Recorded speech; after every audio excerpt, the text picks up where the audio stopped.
नमस्कार, मैं सलोनी नांदे और आप देख रहे हैं केसरी उजाला न्यूज।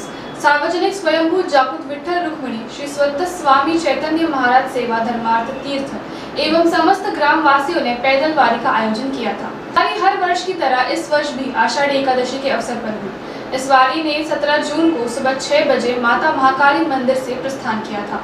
इस पैदल वारी में भक्तों ने हजारों की तादाद में उपस्थिति दिखाई। इस वारी में ढोल ताशों के साथ भक्तों के नृत्य का भी समावेश। उद्या आषाढी एकादशी आहे, त्यानिमित्ताने विदर्भ पंढरी तीर्थक्षेत्रवडा जसं पंढरपूर तीर्थक्षेत्र आहे त्याचप्रमाणे स्वयंभू विठ्ठल या वडा तीर्थक्षेत्रामध्ये प्रगट झालेले आहे। मूर्ती प्राणातून निघालेली आहे आणि स्वयंभू आहे।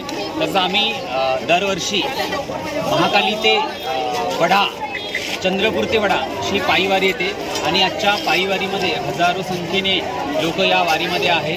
आणि जसं पंढरपूर आहे पश्चिम महाराष्ट्रातलं, तसं विदर्भातलं पंढरपूर म्हणजे वडा तीर्थक्षेत्र आहे। इथे वर्धा आणि पैनगंगा या दोन नद्याचा संगम आहे आणि त्याच्यामध्ये निर्गुडा नदी मिळाली आहे। असं त्रिवेणी संगम आहे।